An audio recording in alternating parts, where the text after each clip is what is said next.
Hi, everyone, and welcome to episode 55 of the Tick Bootcamp podcast. The title of today's interview is The Long Ride, an interview with professional rodeo athlete Taylor deRegt.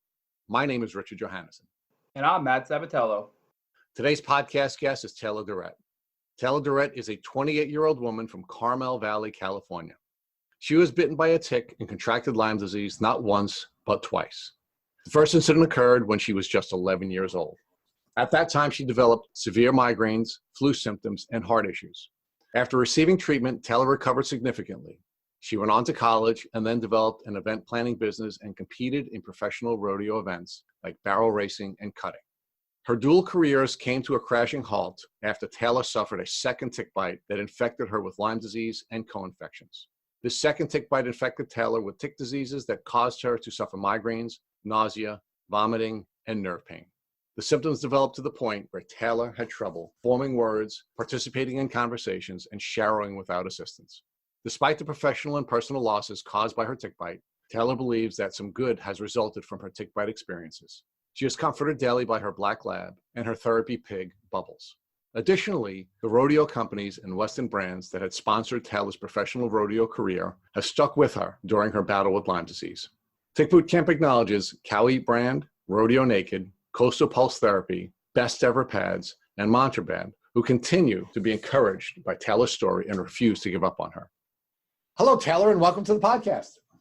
Hi, guys. Thanks for having me. We're blessed to have you, Taylor. And can you share with our listeners where you're from? Yes, I am from Carmel Valley, California. So, Taylor, where did you go to college?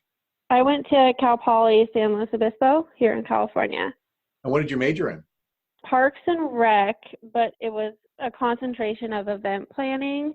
They didn't have a hospitality major at my school. I originally was communications and I switched. I didn't really get the event planning thing until I had already gotten in. Because with Cal Poly, it's weird. You pick your major when you apply.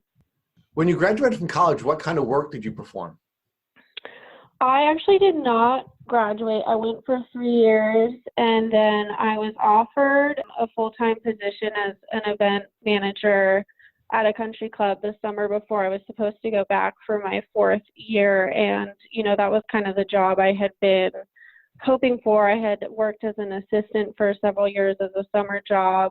So when that opportunity presented itself, I put a lot of thought in it. I loved the social aspect of college, but school was very difficult for me, a huge anxiety trigger. So I decided the best route for me was to be in the business world. And I flourished in the event planning world. And I do think that was the right decision for me. So Taylor, I understand that at some point you started your own business in that arena. Yes. When I started tailor-made weddings and events, which it was a pretty cool experience to be young and have my own business. I felt really fortunate because I felt like so many people my age really had no idea what they wanted to do. And here I was, launching my business, and I had a really successful few years. My mom was a huge support system helping me with my company, but other than her, I was a one-man show. So, wedding days, it was like 18-hour work days sometimes, but it was a really, really fun experience. Now, Taylor, I understand that you're sort of a Renaissance woman where you had both this developing career in the event planning world, but you also were a professional athlete. Yes. People used to say they had no idea how I had time for everything. And I owned my own wedding planning business, and then I competed professionally in barrel racing, and also competed in another Western riding event called cutting. And I was a very busy person. I mean, I would go to work with my business and then go, ride afterwards to practice. And on weekends, if I wasn't hosting a wedding, then I was competing. So Taylor, you were pursuing both this career as an event planner, you were pursuing your career as a professional athlete, and then things started to slow down for you. Can you share with us what type of physical challenges you began to face that interfered with these two parallel goals that you were pursuing? Yes, I feel like I used to be able to put in 18-hour days, no problem. And I also managed to have a very active social life in between all of those things. So I would say I started to just really fade, especially during the weddings.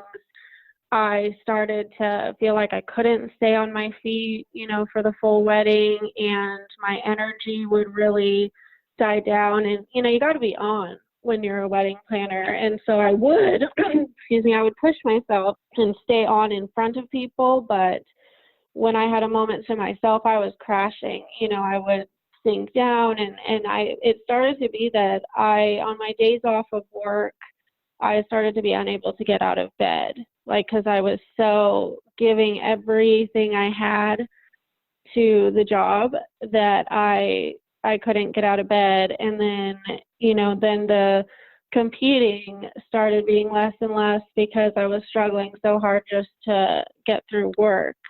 That was kind of the big shift, was when I realized that I couldn't take both things anymore. That used to be kind of effortless for me. So Taylor, one of the things that we haven't yet shared with our listeners is that you had actually suffered from a tick disease during your childhood, correct? Yes. Can you share with us what that was like and how that ultimately resolved? Yes. So I was sick a lot as a child. To be honest, I don't really remember what it was like as a kid before I got sick. It started with headaches and migraines, and then I also presented a lot of flu-like symptoms. I would miss a lot of school.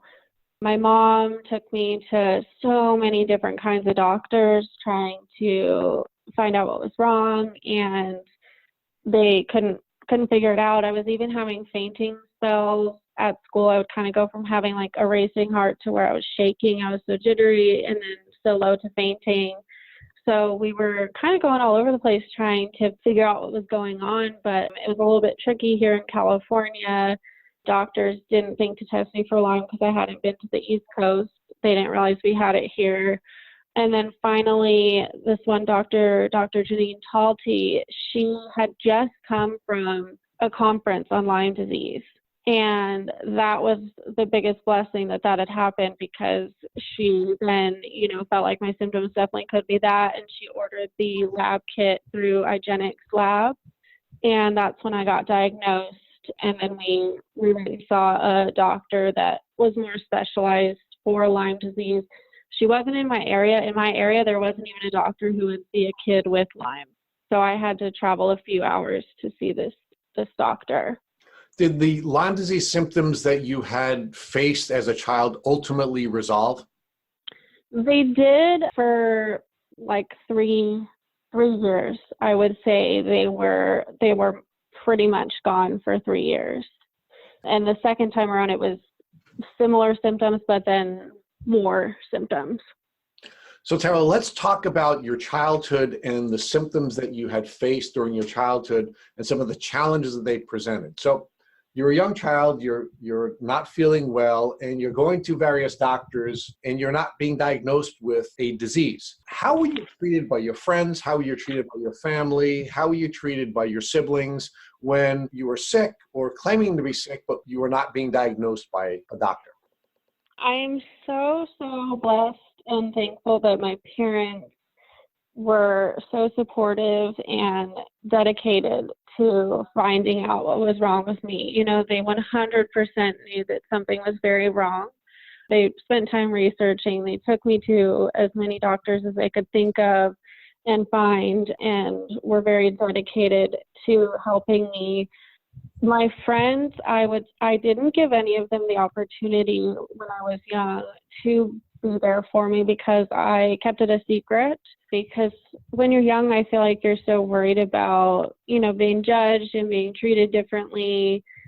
So I had my one best friend as a kid that did know, and she actually went on to write a paper about me in high school about how I was her hero because I had overcome all this stuff in secret, which was really special. But as a kid, I was pretty private about my health experience. And I have two older brothers who are great and so supportive. How did you feel when you were going to doctors and they were not giving you a diagnosis? Did you feel that perhaps you were psychologically unhealthy rather than physically unhealthy?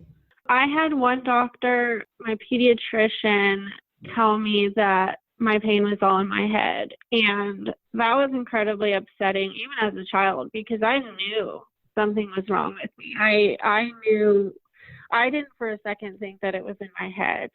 I understand that obviously anxiety and things like that, mental stuff, go along with it, but I never thought that it was all created in my head. And that doctor ended up eating his words a little bit because I was having these crazy abdominal pains, and, you know, he said it was in my head, and because I've had, you know, all the other symptoms and everything that I was complaining about. But then I ended up going into emergency surgery at 12 years old, and my right fallopian tube had filled with bacteria, twisted, and died, which was obviously incredibly painful. And they also found endometriosis, which now they believe that the Lyme actually attacked my female parts and caused the endometriosis.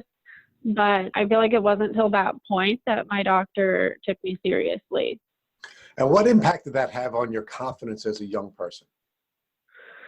When I was little, I was pretty insecure. I was really tall, which, you know, I mean, so silly to be insecure about things like that, but it happens so much in this world. And so I felt like I stood out in that sense. And I was pretty shy as a kid. I mean, I used to like hide behind my dad. But I've kind of been that way my whole life. I mean, even now people think I'm very outgoing and confident, but inside I struggle with a lot of anxiety and confidence issues. So Taylor, I want to fast forward now to the point where you're beginning to show symptoms of your illness, and it's interfering with your capacity to run your business and to pursue your career as a professional athlete. Mm-hmm. What were your thoughts when you first started to get sick? And did you have any concerns that you were having a relapse or a reintroduction of a tick disease? So the second time around when I started to have symptoms again, it was primarily head pain. And that was my first symptom around the first time. But I was convinced that this was different because it was a different kind of headache. It's severe pain right in the center of your forehead. And when it started up second time around, I was having like these waves. You know, I'd have 6 months of it being so bad every single day, and then I'd have periods of doing better, and we couldn't really find any sort of pattern to that as far as triggers. So I was seeing so many specialists about migraines specifically. So we were just looking at it as that, but you know, none of the typical migraine treatments ever helped me at all. And I had been told that they were different than migraines because it's not like I would go into a dark, quiet room. It was more certain lighting, like fluorescent lights I couldn't handle, and certain sounds like high pitches and different things. But I didn't have to be totally quiet, totally dark. And they were just weird in the sense that, like, when I would get them, they would be every day for a while. So I kind of thought that it was a different issue. And then I started having more nausea and vomiting, which, yes, that was a symptom of my Lyme, but that's also a symptom of migraine. So, you know, we kind of blamed that on that as well. My parents, though, were, when the migraines started getting worse and worse and more often, they were very convinced that it was Lyme again. And I kept saying, no, it's different. It feels completely different. And to be honest, I don't know that it really felt completely different. I think subconsciously I was so not open to the fact that Lyme could be in my life again because, you know, it affected my entire childhood. And it had already, in my mind, stolen years from me. And it was kind of like, oh, I'm not going to let that happen again. Like, that's not it. I think I was so excited with where my life was going finally that I didn't want anything to take that away. So I was really in denial. And then more and more symptoms came up, like nerve pains and some heart issues. And then the big thing this time around that didn't happen the first time was my brain completely changed. Like, I could not have this conversation right now. It got to the point where I couldn't have, just a quick conversation. I would lose my words as I was trying to say them. I would stutter or I would repeat myself. I couldn't remember anything. So Taylor, can you talk to us about how this progressive illness was not just impacting your professional life, both as a wedding planner and as a professional athlete, but how is it affecting you socially? It was a pretty drastic change. I was always a social butterfly, even with my busy career and rodeoing. I always, was constantly out with friends or doing girls' nights. I was incredibly social. And then it went to, hardly being able to communicate with friends, just struggling to even return their calls or their text messages. And then I just, as much as I would want to do something socially, when it would come down to that moment, I'd try to get ready and then I would fade and I couldn't make it. And it was pretty difficult for me to go through that transition, especially because, I was sick once before and I did hide it for the most part, but then I kind of came out in a big way junior year of high school. I agreed to do a newspaper article because I wanted to create awareness in our area. And I was trying to put a positive spin on the article and make it like, about me still rodeoing and all of that. But the person who did it, he titled it like Carmel Valley Girl Fights for Her Life, like made it so dramatic. And in my mind back then, I didn't feel I was at risk of dying. And I thought that was a bit dramatic and negative. And of course I went to school the next day and people were like, oh my God, is it like AIDS or am I going to catch it? Because people didn't know about it here. And I also spoke at a Lyme awareness event back in 2008. And so those were kind of the times that I openly talked about it. And then people realized, what I had been struggling with for so long, because it was years of like running to the bathroom during class and puking and people having no idea. But so because then people knew that for so many years I had this illness, but was able to still have somewhat of a social life and still compete in rodeos every weekend, people were kind of like this time around, like, okay, well, are you just not pushing yourself? People were kind of acting like I was being lazier this time or giving up or, being weak compared to the first time around. And that's been a tough thing for me to navigate because you start to wonder that yourself. But what I know is I've had so many different things this time around with the co-infections and other autoimmune diseases that my symptoms are so much worse. And as much as my brain wants to do things, I've had to learn that there's times that pushing myself is going to make me worse. And I need to 100% focus on getting better, but that can be hard for other people to understand.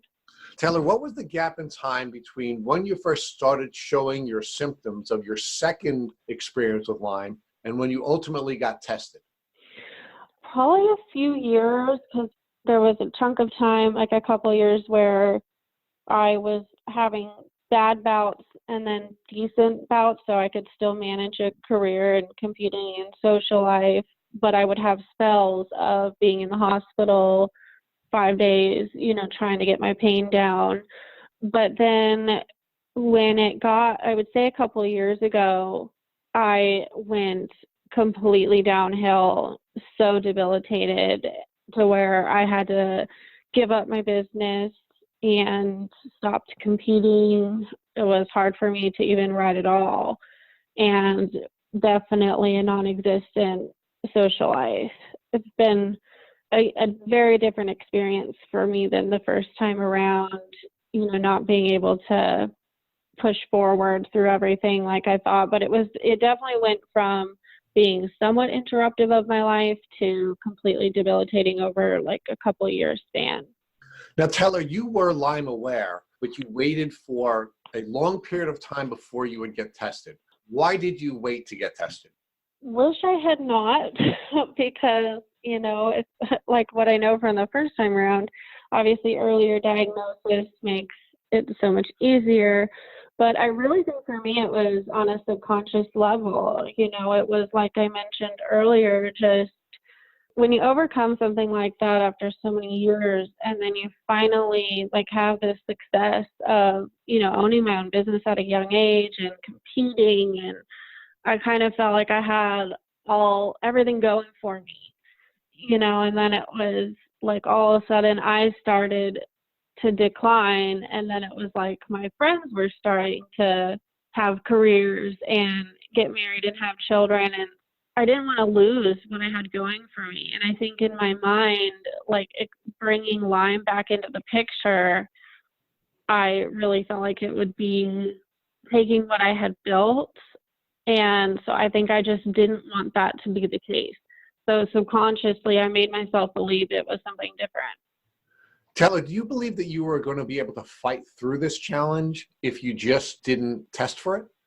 I don't think so. I think I would be so much worse by now if I had kept ignoring it. I mean, with how my brain went, even my doctor, when I finally went back to the same Lyme doctor I'd seen when I was younger, she had said that if I didn't start treatment the second time around when we did, she thinks I would have suffered permanent brain damage and could have had a lot of other things get so much worse. So I'm thankful that I finally did agree to get tested again. I wish I had done it sooner. Now, Taylor, you said that you wish you had started treatment earlier. Why do you believe you should have started treatment earlier? Well, what I've learned over the years with Lyme is if you can catch it quick, it's no big deal. If you catch it quick, like the first time around, I know like it can be just 3 weeks to a month of antibiotics and you're good. I don't know if it would have been that simple my second time around, just because I already had a compromised immune system from the first time. So I don't know if it would have been that easy, but I do feel if I had been diagnosed sooner, it would be easier to treat, because I know with Lyme, it's this beast growing inside of you pretty much, because the spirochetes, they spread and they attack everything. So the longer you have it, the longer it has to attack every part of your body. So I just think, if you're starting to have symptoms like that, or even if you're having things that like a doctor can't explain, get tested for Lyme. Now, Taylor, you and your doctors ultimately came to the conclusion that the second Lyme experience was a consequence of a separate tick bite. Is that correct? Yes, the way that we were able to determine that was I have different co-infections this time around than I did the first time. Now, Taylor, I'm wondering what steps you took as a consequence of being tick aware to protect yourself from a separate tick bite. So I should have been very vigilant about checking myself after being around the horses or going hiking. So Taylor, have you come to the conclusion that being tick aware is not enough, that you need something more than awareness to protect yourself from tick diseases? Absolutely. I think, with awareness, it's tough because there's going to be people who just don't think that it's going to happen to them. That's kind of the way the world sort of operates. And same with me. It's like, I'm not going to get it a second time. Like in my mind, I'm like, who gets it twice? But it does happen. And I just think tick awareness, you can kind of like, okay, yeah, it happens, but you may not apply it to yourself. So I think you really need to know what your surroundings are if you're the type of person who's around ticks. I mean, really, you're exposed if you go outside. So pretty much everybody's at risk, but there's obviously people who are more so in that environment. I went to school on a golf course for a little while where ticks are prevalent. I have horses, I've had dogs, I hike, so I've definitely been around it. And I think now there's so many great resources and tools, like the little tick removal kits that you can bring with you. There's so many different kinds of tick repellents. There's even the tick repellent clothing. So I think it's really important to not only be tick aware, but to know what kinds of things that you need to be doing before and after certain activities where you're exposed, even like taking a hot shower right after. There's just a lot of things to pay attention to. And I think it's also paying attention to your body. If you start to feel funky and you're like, gosh, a few weeks ago I went hiking, like I would probably just get on ask my doctor for antibiotics right then, even without a test, just to be safe. If you know that you were potentially exposed, in my opinion, just nip it in the bud. Did you get misdiagnosed with anything else before you finally got your second Lyme diagnosis? I remember a lot of doctors said I could have fibromyalgia, which is such a common misdiagnosis for Lyme, because I did have a lot of the body and nerve pains. And then obviously being diagnosed with migraines and told that a lot of my symptoms could stem from the migraines. And also, I did get diagnosed with anxiety and things like that, but I think that I didn't get a whole lot of misdiagnosis. I more got just doctors not knowing what was wrong. And so that's why I say, if you are seeing a doctor and they don't know what's wrong with you, get tested for Lyme, because it affects everybody a little bit differently. And it's one that doctors, at least in California, and I think a lot of other places too, struggle to realize that that's what they should be testing for, because there are other things like fibromyalgia. Do you think that your migraine misdiagnosis prolonged your eventual Lyme diagnosis and resulted in you being sicker than you would have been long term? Definitely, because I was convinced that I had chronic migraines. I realized that they were different than the typical, but I was also told that we're really behind the times as far as medicine with the brain. So I thought okay, I do have migraines, but they're just a different type of migraine that we may not really have a name for yet. So I was so convinced that was my problem, and that kind of blocked me from realizing that it could be the Lyme like my parents were feeling. And I think that's so important for all of our listeners, because we just had a guest on a few weeks ago, Natalie Sayer, who was misdiagnosed with migraines for years. And as a result, she suffered so much worse than she probably would have if she got an earlier diagnosis. And you're not the only one to be misdiagnosed with this. So I think it's important to know, if you do have severe migraines and you're not feeling better with typical migraine medication and you have these other atypical symptoms, to possibly think Lyme disease. Exactly, because I tried so many different migraine remedies. I've actually had doctors tell me that I tried everything that existed for migraines and nothing worked. So, but I was being told that I was just this unusual case. But if the treatments aren't working, you have to think what I didn't think, but what you have to think is that there's something else going on. Because otherwise some of the treatments should have helped a little bit if it was just migraines. And so definitely anybody who's having something like migraines, but nothing's working, and then if other symptoms start to introduce themselves, I would definitely get tested for Lyme. It's hard because people can kind of excuse some of your other symptoms. Like if you have nausea and vomiting, that's common with migraines because of the pain. Same with, I developed vertigo, which was something I didn't have the first time I had Lyme. And it was really why I stopped being able to ride, because riding was always something that made me feel really good. When I got vertigo, it wasn't safe because I was having trouble staying on my feet just being in my house. I was having vision blackouts and racing heart and ears ringing and a lot of dizziness. And again, I was told that is another symptom caused by migraines. So there were excuses for what was going on. But then when things progressed, that's just when it started to open my eyes that something else was going on. So I definitely feel like no matter if you've been diagnosed with something, if treatments aren't working and more things are coming up, I would just get tested for Lyme just to make sure that's not it, because there's a good chance it could be. When you finally got tested and diagnosed the second time, what type of test was it that you got diagnosed with? It was a blood test again, like the first time through IGeneX lab. Did you ever have any traditional Western blots run through your local labs prior to that? No. I mean, I did do like basic blood work and stuff, but nothing that, you had to do that specific kit to find the Lyme.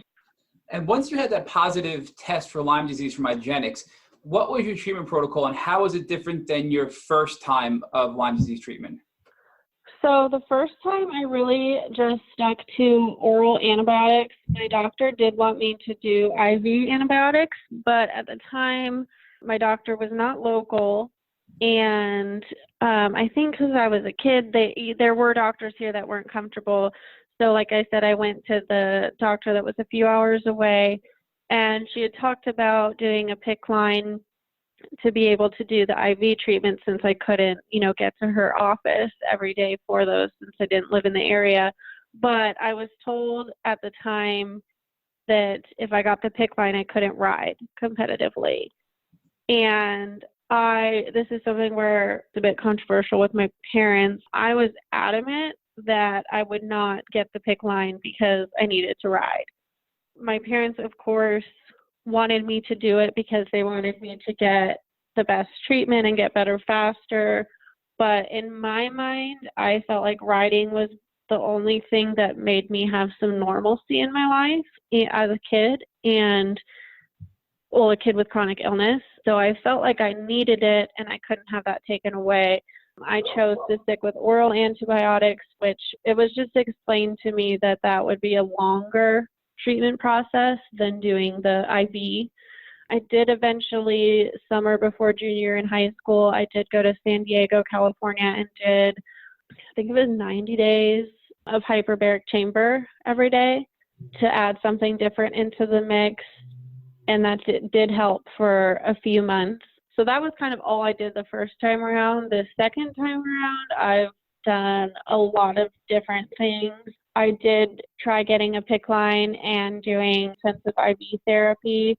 My body did not cooperate with that. It was constantly pushing the PICC line. So every week my home health nurse was coming to do the bandage change and all that. And every week she couldn't get any blood returns. So she'd send me to the ER, and it was either I had moved it and they had to move it back, or that happened a couple times.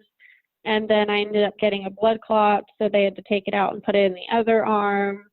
And I just had complication after complication, which usually, having the PICC line is supposed to be easier on the patient. So I really felt like my body was kind of rejecting that treatment plan. I was supposed to do that for 6 months, but after like a month and a half of constant complications, I started looking into other treatments. And that's when I decided to go to Infusio in Beverly Hills and do the stem cells. And they did so much more there too. Again, it was hyperbaric chamber.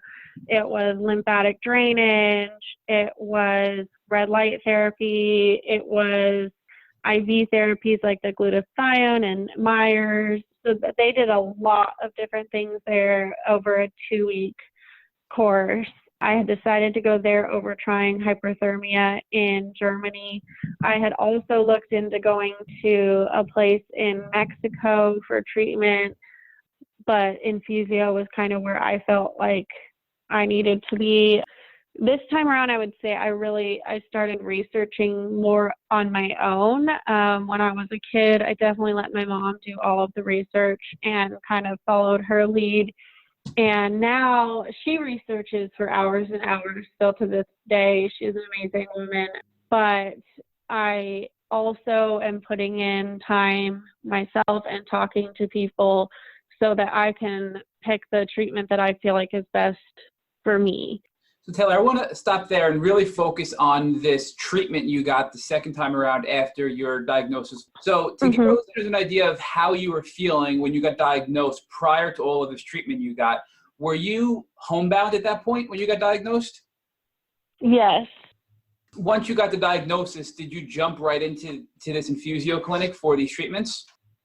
No, first I got back on oral medications. I was on like an anti-malaria Malarone, which was to target one of the co-infections, I believe. And I called that Satan's pill because it was red and it made me vomit all the time. I hated it. And I kind of shifted to a couple different oral antibiotics. And then we decided to go more aggressive. So we did the PICC line with Rocephin and Doxy. And I did that for a little over a month. And then that's when I decided to go to Infusio, was when my body wasn't handling the PICC line well. I just felt like I couldn't handle that for 6 months with how I was already having complications every week. So, and, my neurologist, I have like a team of doctors, and, they all have their specialty. And what's hard is most of the time, none of them agree with each other. So that's the other difficult thing that Lyme patients face is you usually have different specialists for different issues you've got going on, but they're not going to agree. So you kind of have to figure out what you're listening to. And my neurologist, he tends to look at things as a whole, not just at the Lyme, and he looks at things long term. He's treated me since 2005. He's the most amazing man. I give him migraines because he can't fix me and he wants to.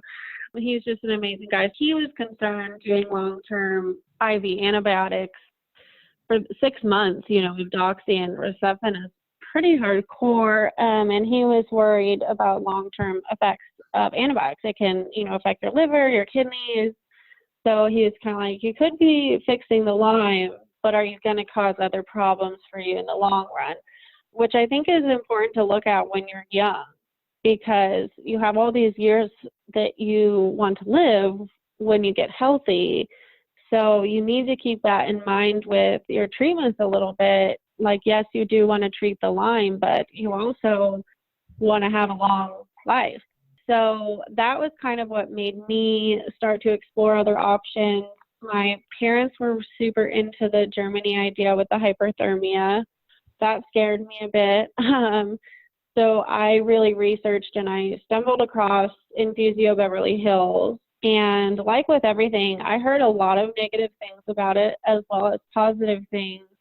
But it was the first place that I just felt like, okay, this is where I should go. This is where I need to be.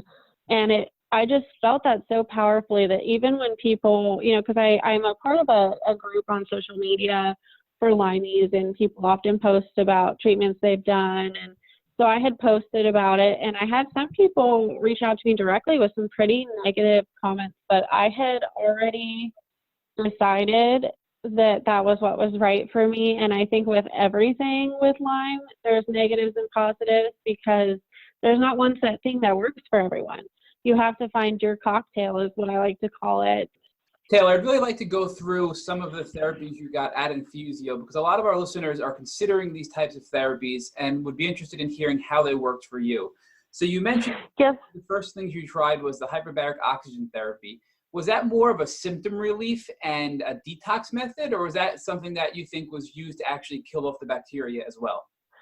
Well, oxygen can kill Lyme. So it's part of trying to kill it, but it's also a great detox method. Like I said, I did it the first time around, just kind of a crash course of it, of doing just that every day for a while. And I did have a few months of doing better after that. I had a difficult time with it the first time because it was like literally a glass coffin, and I got super claustrophobic and I threw up in it, and you can't get out because you're taken to below sea level. So they got to bring you out really slow. So you're stuck in there. So it was traumatizing as a kid, but at Infusio, they have a bigger hyperbaric chamber. So it's a lot more comfortable. It kind of feels like you're in a spaceship. It's got all these cool lights and different things, but it was a lot bigger. You could lay down or you could sit.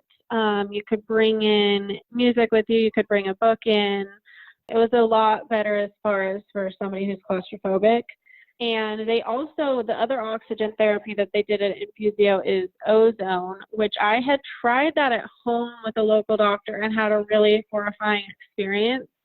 But I'd heard so much good about it that I was really open to doing it again at Infusio, and I knew that they really knew what they were doing. And so they're both kind of the oxygen therapy, they're detox methods, but they also, have the theory that oxygen can help kill Lyme. So it's a little bit of both. For the ozone therapy, was that the blood ozone therapy? We've recently learned there's different types of ozone therapy for Lyme disease. So is that when they actually your blood and add the ozone and oxygen to your blood and then re-enter it back into your system? Yes. And the first time around that I did it, I'm a tough stick with IVs and stuff. And so the doctor who had done it locally, when he was able to get my vein, he was like, oh, now that I have you, I want to do it twice in one day. Mind you, I'd never done it before. So, I do it, and even the first time I started to feel, even if they're giving you the blood back, there is still that period where it's left your body. So it's pretty depleting. And I started to feel like a vampire was sucking my blood. Like I was really sinking into the chair. They sent me home with the IV still in my arm and then had me come back later that day to do a second round. And I think that was just overkill for my first experience with it. And I think that's why I had a bad experience. I felt really awful after. And from your experience, do you think that the infusio treatments of hyperbaric oxygen therapy and ozone therapy were effective for our listeners? So the first times you received them, they didn't work for various reasons because it was too aggressive for the ozone therapy. Mm-hmm. You're way too claustrophobic for the hyperbaric oxygen therapy. But do you think if administered properly that they can be effective for people with Lyme disease? I do believe that they work. And in addition to hyperbaric oxygen therapy and the ozone therapy, you also mentioned the lymphatic drainage. Can you describe what that is for our listeners and how it helped you? So you just lay there in this suit and it kind of squishes different areas. So it's basically just like a compression machine, and it helps kind of get, all those toxins kind of drained out. And I actually went on to buy leg compressors for home. So that was something that I learned at Infusio that is still helpful to me to this day. And now the idea behind lymphatic drainage and using these compression suits or compression socks is that it forces your lymphatic system to circulate better and therefore be able to eliminate the toxins that are remaining stagnant in your lymphatic system, right? Exactly, which is huge for me because I have really bad circulation issues from the Lyme. It happens to me when I'm either standing for a longer period of time or sitting for a longer period of time. And I have to use the leg compressors, and it works really, really well for me. I've been told to wear compression socks, but I had my ankle reconstructed, and the tight compression socks walking around, it's incredibly painful for me. So that's why instead I use leg compressors that I can put on for a period of time. So we also see from your pre-interview questionnaire that you did something called thymus injections. Can you describe what they are? Yeah, so it's that I give myself. It's a little injection into your stomach using an insulin needle.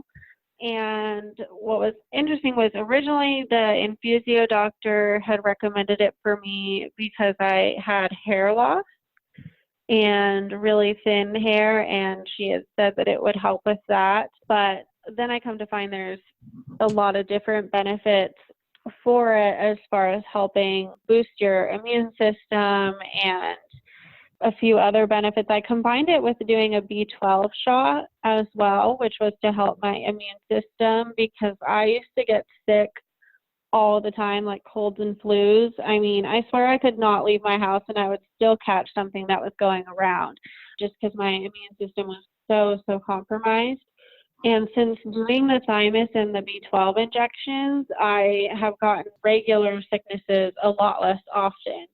So I do think if you're somebody, whose immune system has gotten so compromised that you catch everything, and when you have Lyme and then you get sick on top of it, that's just miserable for your body and makes it very hard for you to heal. So I think if that's your situation, I would 100% recommend the thymus and the B12 because I really just felt like it gave my immune system a major boost. And it did help my hair for people who are struggling with the hair loss issue. My hair has gotten a lot thicker. It's pretty cool. You also tried stem cell therapy? Yes, so the stem cells, they did it at Infusio Beverly Hills, and they extracted cells from my belly fat. Kind of feels like lipo, but you don't get skinny from it. And then they do something to the cells, like they put it in, they called it like a vacuum type thing, and then you got it back in an IV, and basically the stem cells are supposed to kind of go in your body to the different areas that you need repair. So for people who are less sick, maybe haven't been as sick as long, or just not as many things have been damaged in their body, you can feel better pretty quickly. There was one girl who I saw feel better pretty much right away. And then there's other people who kind of have ups and downs. And then there's some people who take a full year for the stem cells to work, which they had told me that I would probably be one of those people, just because with all the years I've been sick, I have pretty extensive damage to all my organs, nerves, muscles, everything.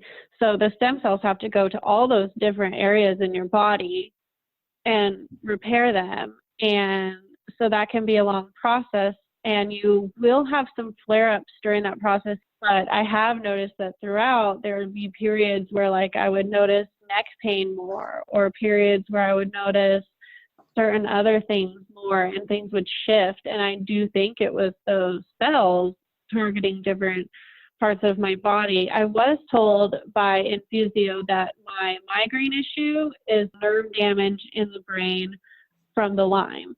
So that's something the stem cells need to repair. So Taylor, we now want to pivot over to where you are today. Physically, how are you today? Physically, I'm still suffering from a lot of pain. I'm at a 8 or 9 pain level every day. I've been having some bouts of lightheadedness and dizziness when I'm standing. Taylor, I want to thank you for joining us on this podcast. You've shared a really beautiful story with our listeners, and you've given them many, many paths that they need to consider during their treatment journey. So again, thank you for blessing us and our listeners with all of the beautiful information and stories that you shared with us. Thank you so much. It was really, really great to talk with you guys. Thank you for listening to the Tick Bootcamp interview with Taylor deRegt. To our listeners, we have, as always, a call to action. First, if you'd like to learn more about Taylor deRegt and her tick disease journey, please visit her Instagram at Taylor Lynn deRegt, DREGT. Second, Tick Bootcamp encourages our listeners to support the brands that have supported Taylor during her tick disease journey. These brands include Cowie Brand, COWIBRAND.com, Insta handle Cowie Brand, Rodeo Naked, RiderRodeoNaked.com, Insta handle RiderRodeoNaked, Coastal Pulse Therapy, PULSEEQUINE.com, Insta handle Coastal Pulse Therapy. She is also an ambassador for Best Ever Pads, BestEverPads.com, Insta handle Best Ever Pads, and Mantra Band, MANTRABAND.com, Insta handle Mantra Band. Third, if you enjoyed this episode of the Tick Bootcamp podcast, please share it with your friends by using the social media buttons you see at the bottom of the post. Fourth, we here at Tick Bootcamp have created a Tick Bite blueprint that is inspired by the information that has been shared with us by past podcast guests. We encourage you to visit our website at www.tickbootcamp.com to view the blueprint. We would appreciate it if you were to contact us with any improvement suggestions. Fifth, don't forget to subscribe to this podcast on iTunes, Google Play Music, or Spotify to get your automatic episode updates for our Tick Bootcamp podcast. And finally, we thank you, our listeners, for taking time to comment on our past podcast episodes. Please take a minute to leave us an honest review of this episode on iTunes, Instagram, or on our website. We make it a point to read every single one of the reviews we get. Thank you for listening.